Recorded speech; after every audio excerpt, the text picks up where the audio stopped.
How's it going, everybody? Ryan and Vic here with Pub Crew. We're over here at stop number 4. Last stop, but not meaning anything. They're all great. So number 4, just because it's last doesn't mean, you could say we're saving the best for last.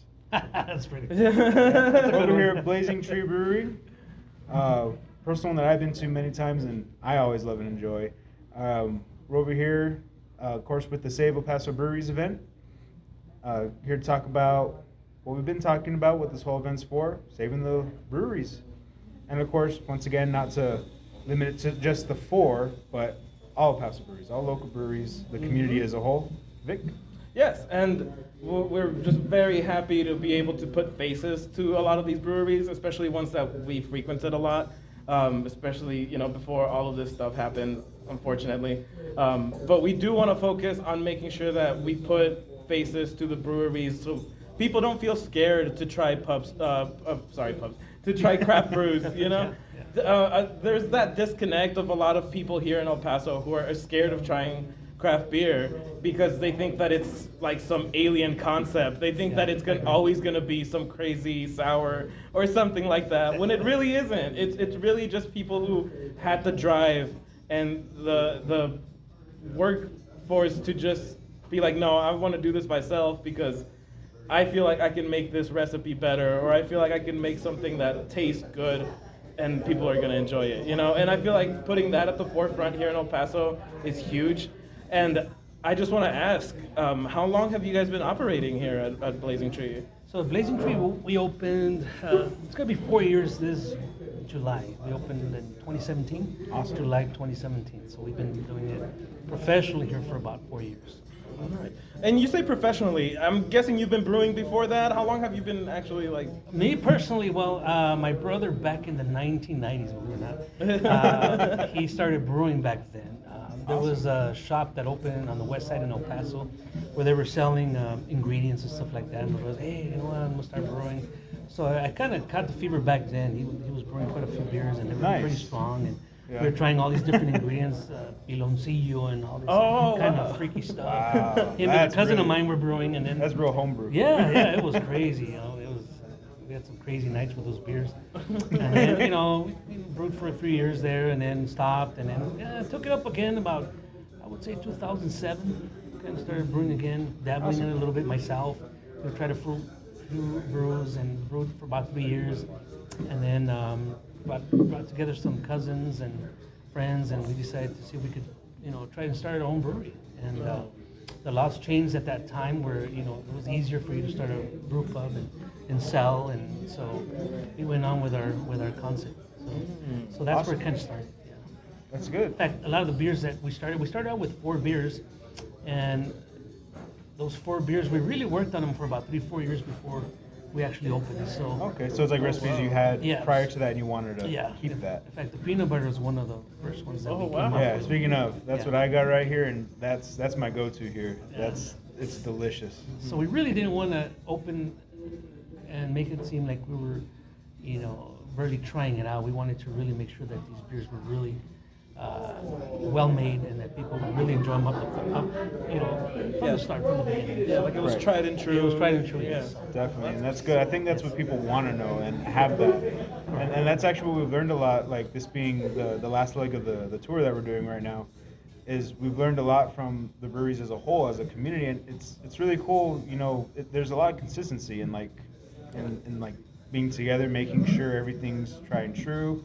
And it's been really great. It's been insightful, this whole thing, and I'm sure everyone loves seeing that because these are local, these are here, and show more love. Get out there. They're still open, still working, still putting it out there, and they're great. Like craft brews, and another thing we've been talking about too is like what Vic said about people being scared to craft brews. There's a beer out there for everyone.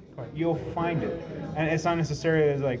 Maybe it's not here, the brewery has it, but there's always a step into it, and it's not to sway you into, now you have to drink craft beers. It's something to try. It's a great community to be part of. And I think that was part of the, in opening a brewery in El Paso, especially back then, and Dead Beach had opened already at the time. There was Ode also, and I think El Paso Brewing had already opened, but we knew that it was going to be an uphill battle because El Paso is a Budweiser town. Mm-hmm. Oh, yeah. You know, so there was a lot of thought into what were going to be our first 4 beers. You know, the peanut butter beer, we designed it specifically for people that were Budweiser drinkers. I know it seems kind of odd, but you know, who doesn't like peanut Yeah, butter? it's like the You math know, is kind of weird on especially that. us Hispanics, we love peanut butter. Yeah. The mazapan and all that, right? Yeah. Definitely, yeah, So I that love was it. part. There was a lot of thinking when they went by that. And it turned out it's our biggest seller. So you know, there was a lot of forethought because you know El Paso typically I've lived here for 52 years. Is 7 to 10 years behind the rest of the country. So to catch people up on craft beer, and I agree with you. There's a beer for everyone, and you know the difference is that you know you get a lot better taste. Yes. It's almost like when Starbucks came into town. People were used Yeah. to drinking shitty coffee, and then Starbucks Yeah, came into Starbucks. town. Oh, I know what coffee really tastes like. So Yeah. this is what people. It's awesome to see that their face when they taste these beers. You know, Right, and then they Wow, find yeah, something. They'll find something they really Whoa. like. And I've been drinking shitty beer for all these years. Yeah. Especially when Not like to put someone. Budweiser down. It's a great beer. Right, yeah, no shame you know, here. But Yeah. just you know, it was kind of like that same thing. You know. Yeah. And speaking of beers, I do have to ask, out of everything that you're serving right now, what is your go-to? What do you like to relax and drink with? What day of the week is it? Today's Thursday. Yeah, First day.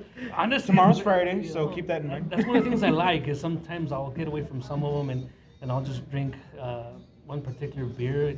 You know, it varies with me. It just varies. Last time I drank a little too much, I was drinking probably our Mandarin IPA. And, Oh, we just yeah, tried that so one. That was good. really that's good. one of our first beers. You know, with ours, you know, you have to be careful because they're so. I call them dangerously good. Yes. They're Oh, good, but definitely. they Because you will- don't taste they will knock like you out the if you're not potency. You don't taste how potent it is. You see the percentage, you're like, really? And what's awesome about the beer community here, the breweries, is you know we're all friends, we all get along. Yeah, definitely, And that's- to come together in this effort to help each other out, I think it's just amazing. You know, El Paso Brewing, Ariela's, and Old Sheepdog. You know, we're all good buddies, and I think that's awesome. You know, to Yeah. see that instead of being competitive and fighting with each other, I think that's Right, yeah, Yeah, y'all pretty have awesome. each other back, and I think that's what this needs. This Yeah. community, that's what's going to help everything in the end. Like Yeah. even regardless, you know, pandemic or not, that Yeah. should be Yeah. like that unity helps as a Mm-hmm. whole, especially, Yeah. and I think that'll help people more to understand is when they go to these various breweries around town that. You know, they all know each other. Y'all are good friends. Yeah. Just see the owner of another come right in, you know, talking with another, and say, "Whoa!" We go to each other's breweries all the time, and Yeah. you know, even Dead Beach isn't part of this, but you know, they've been a lot of help over the years. They're very helpful. And Ode at the time when they were around, you know, Albert was awesome, and Albert was one of the owners of Ode.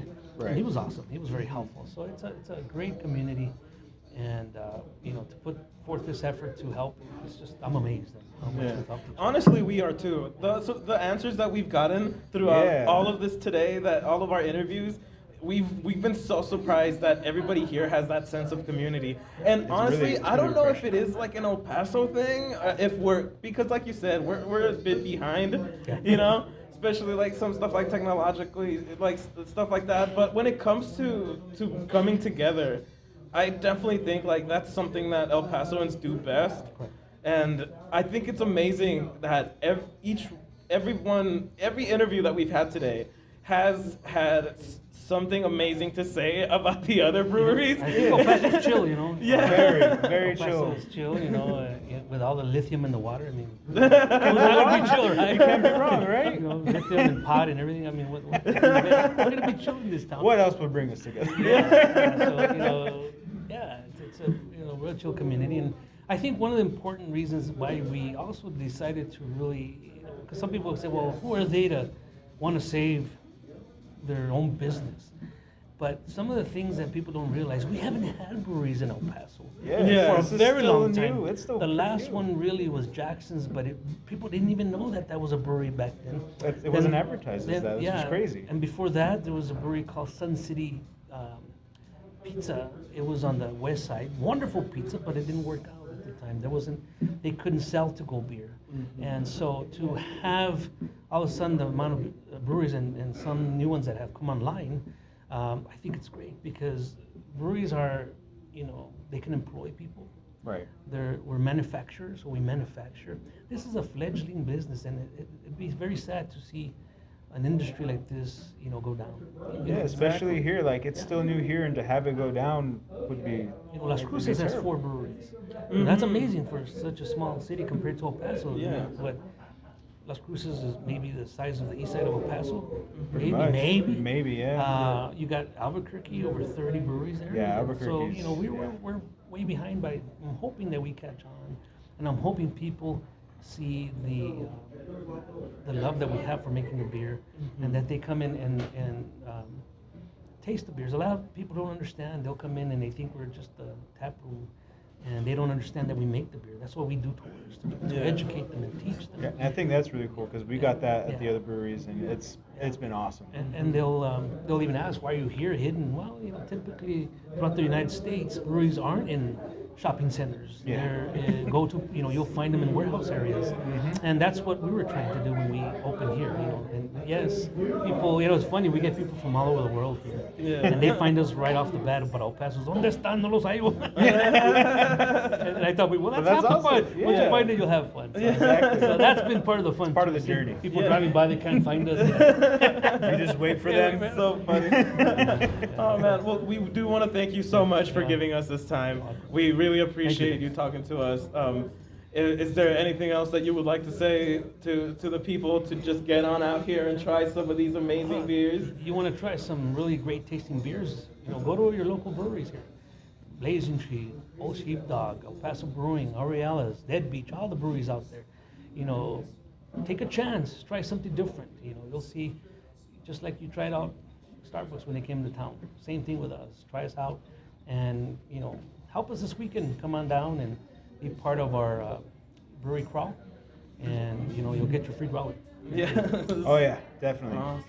Well, The thank- journey is definitely worth it. Yes, Thank you, it guys. really is. But Yes. thank you guys so much for joining us for this little short video of all the interviews that we're doing. We really had a blast, and we hope to do this again soon. But please stay tuned. We will make sure to bring as much content as possible about our local breweries and our rambling as well. That's gonna stay there. That's not going anywhere. And no shirts next time. Yeah, no shirts. You heard Stay it here, tuned. folks. You heard it here This first. is an exclusive. Next interview, no shirts. We'll put a disclaimer. Don't worry. More hair than what you see here. Thank you so much. Awesome. That was awesome. Thank you so much. Appreciate it, brother. We really appreciate it. That was Thank you. a blast. Super dope. Tweet These out beers are here. nuts. So.